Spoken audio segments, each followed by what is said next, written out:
So we come down this lovely cool morning and we see what happened from yesterday. Any old tramps in here? No, good. They could come here if they want to, but then I'd have to do something drastic and I wouldn't want to do that. So let's see where we stand. So we're going to take this up to the house and pick those up very carefully. What a trip hazard that is, huh? Might be using that for other woodworking stuff, so let's not just toss them right back outside again. So we're going to release. Let's see, got a little messy there. It's okay. All right. And then you can see where I've got these little flanges here I got to cut out.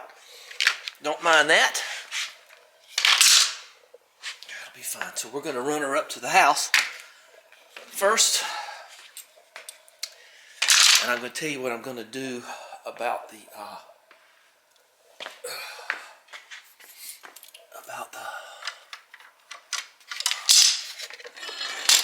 flanges. So this is the top. Okay, kind of glued down to the, okay, this will be the back side, I guess. Boy, that's really strong for pine.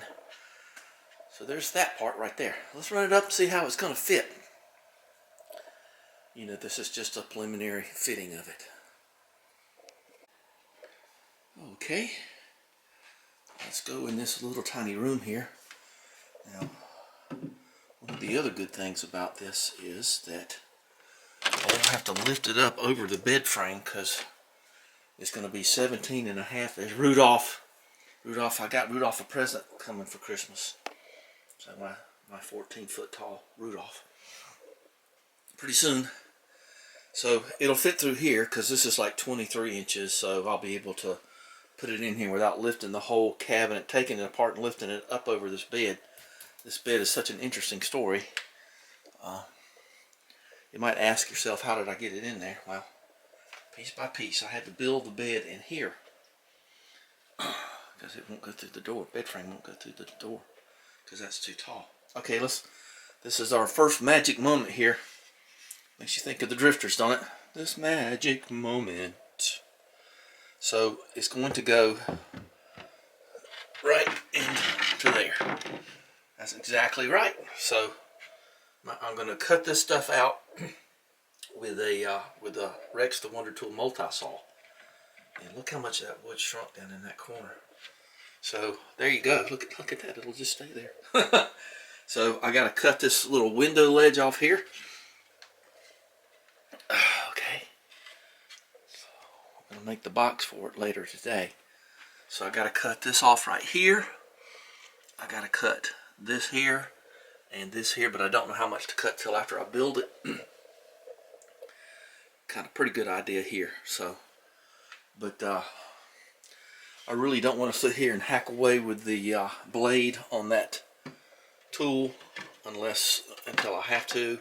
I'd rather just make one cut instead of just nipping and making dust everywhere. So there that goes. And then got to make this table another table for right here, like I said earlier. Let's not forget that. Got plenty of lumber to finish this. Okay, let's drag it back down there. And see, it's kind of narrow right here. Drag it back down there and make the box for it. And I'll show you how we're going to make the, you know how to make a drawer. You make the drawer and then you make the drawer face. It's a two-part system. It's got 5 pieces in it of wood, that is. Okay. Okay, we're back down at the barn. I couldn't get out here till 1:45, but that's okay. I'm going to make the top and the sides now. Make your full dimensional lumber first. So the top is going to be just as wide as the top of this. And I guess I need to mark this top and bottom. So just so I can glance at it. Obviously it's an inch taller, but I mean just for fun. We'll do it. Okay, let's get our pieces of wood and make our top and make our sides, get them glued down here on the floor, and get our biscuit joiner going. This joint's a little different because you not only will do the biscuit joint, but you'll do the face here too, and you just kind of dab that on with your finger. You don't need much. Don't want it squeezing out too much. One of the reasons I had somebody ask me, you know, how come you don't clamp tighter? Well, if you clamp too tight, you pull all the glue out of it. There's, like all things, there's a golden mean, and say it with me, because I love saying it. You always have to have a measure for the angels. So I didn't bring my clipboard down here, but I don't think I need it right now, because I think the measurements are already measured. All right, a measure for the angels. Okay, so 31.5 is across the top, and I'm going to go 31 5/8, and I'm going to take it off of this one piece. See, 31 and 5, a little bit more than a half, so I can shave it down when the time comes. And right there, 31 and 5. Not supposed to cock your thing there. See, and what that does is that I'm getting lucky. See, that's leaving me enough to cut. When I cut these two pieces off, that's T1, T2, T3. It'll let me cut this one in half and make enough width to go the 17.5, right? 17.5. I feel certain about that. Well, maybe I'll do some cutting and I'll go up and get my clipboard to make sure I do this right.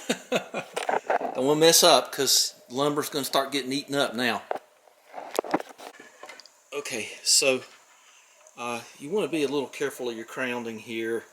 You know, you're never supposed to buy a piece of wood where you can see the run in it. I got one. You saw it yesterday. It had that long streak in it, but I didn't see it at the store I looked. But it kind of just dipped into the wood some. But if you see the dark circle in the end of your wood, no matter what kind of wood it is, try to avoid that piece of wood unless you know what you're doing. So I'm looking for 17.5. So here I got 14, and let's see, 14.5. So a half a piece of wood will give me my 17.5. So we're going to do this is the top. So yeah, like I say, watch your crowns. Watch out for that center. Watch out for that too.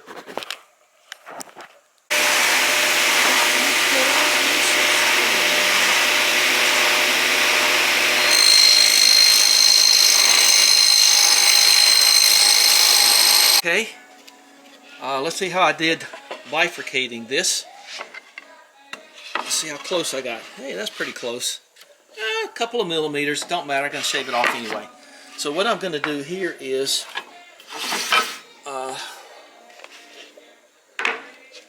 this is not really reminiscent of anything, so we're going to do there. And we're going to put this one in the middle, see?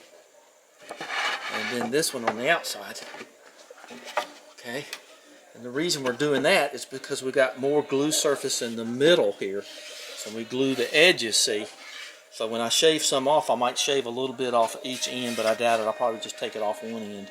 So all I need is 17.5, and I'll show you where we are. We're at 18, so that's just perfect. So I've got enough to shave down, and when I lock this down here, I just pointed without holding the camera. That was funny. When I lock this down to make the 17.5s, I will have all pieces made. Okay, you know what I mean? I'm going to have the top and side, so when I run through, I got to take that blade up a little bit more. It's just hooking it. You can see by the little trailings right there. And okay, all right. So that's the way we're going to do that.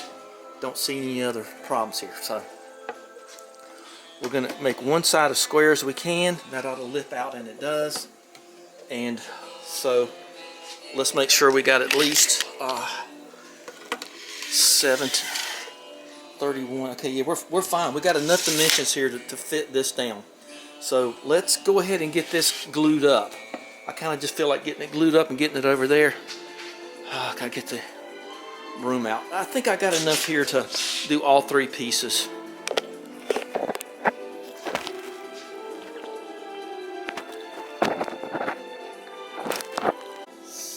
if you wish, you can just sort of pre-lay out your biscuits to kind of figure out how many you're going to use and where they're going to go. You kind of get the feel of it after a while. You don't need to worry too much about that, but you do need to make your marks. Don't be afraid. And then okay, and I got a whole extra bottle of those, so that. Okay, well, you get it. So we're gonna cut those, and that way your biscuits will be aligned. Okay, cutting biscuits here. You just line up right there, and then you chuck it in. Now, the other thing I want to tell you too is after you get this done, you want to get your kind of rough sandpaper and sand this whole area. You get rid of the overcut, and you kind of get this keyed for glue. Okay? Okay. Just make your little marks so you know which end's which. So, okay? Just mark everything you can. So you don't want to get lost doing the biscuits, because if you get lost doing those, they won't close in right, and then they won't. The glue joint won't close up all the way. Got to be careful about that. Okay, that's kind of aggressive, but don't worry about it. Just you kind of got to knock the resin off and the sap. Don't go hard at it. Just key it for glue, and you'll be fine.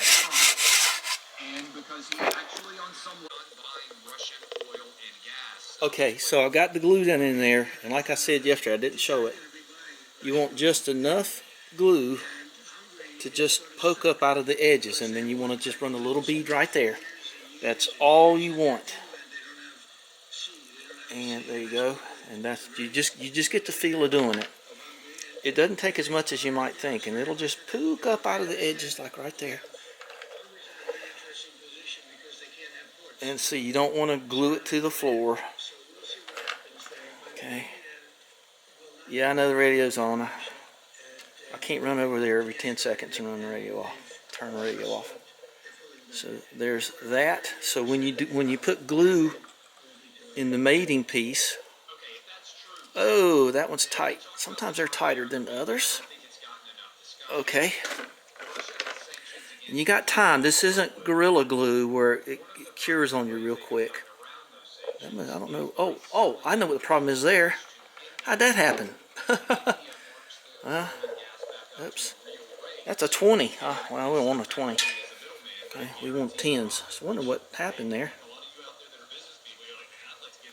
So, okay, I don't know how that snuck in there.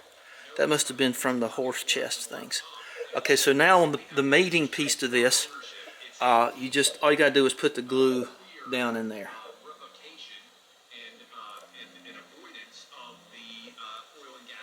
Okay, so I'm just like anybody else. I like to have a little something going in the background, keep me from overthinking things. Okay, so you got to do this kind of quick because the glue is kind of thin, and I think that's got the little bubble on it right there. So you just put that on there, and then there you go. Now we're just going to go ahead and get the ends going, and then we're going to clamp this down in just a minute. Okay, I've got everything sanded, so I'm going to do a little bounce right there. Okay, I need a videographer, don't I? And a sound man and something like that. So, but I ain't got any of that, and that's not really the basis for all. Make sure I don't have any 20s in there. That could have really messed you up. All right. Oh, whoa, whoa, whoa. So she'll get a little wavy as she gets taller. Okay, so we're going to squeeze her together here in just a second. So missed it by one. It's okay, I got plenty of them. And then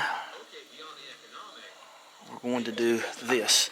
I love this kind of joinery, especially on wood that is probably not the top flight. this is kind of a real good pine because you can get more joints in it. I don't think that's anything to worry about right there. But if you don't know, it's just a piece of fluff. Okay. Okay. There goes my little airplane buddy out there. Little noise maker. I don't know what he does so much around here for. Okay, make sure you close this off. I would rinse that out real good when you're done, or it'll just clog up in here. So when you're through for like days, just rinse that out with water. Okay, 1 down, 2 to go, and then I'm going to start working on the tractor. So this stuff can cure out because I can't do anything with it till it's done. So let's cut the side walls. So there's the top. Very nice, very nice. So you'll see that it's like 8 1/4, this whole board. So you go down, when you make your 4 mark, you're going to cut this piece in half for the sides. And that'll be 48 inches. You want to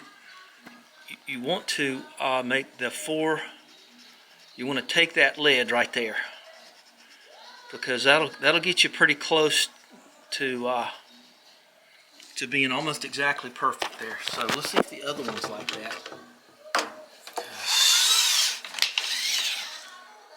Now that one's almost exactly 8 feet. So this one don't give you the leeway. Okay, so this one you're going to mark right on the 4. And you know, we'll get it, it's going to be 47.8. It's going to be close enough. Okay. Oh good, I'm running out of battery. So I can go get a cool drink. I just found a staple. You can tell when you hit it with that, but I don't think that's going to do anything to us. Let's just leave that in there. But that's why you need a metal detector if you're going to be using real expensive wood tools, because it'll pop up on you. Old no trespassing signs that are 2 feet down in an old tree now, you got to be careful. Okay, just after 3, the top and 2 sides are done. They got to sit there overnight, so I'm not going to mess with them because it needs every bit of overnight.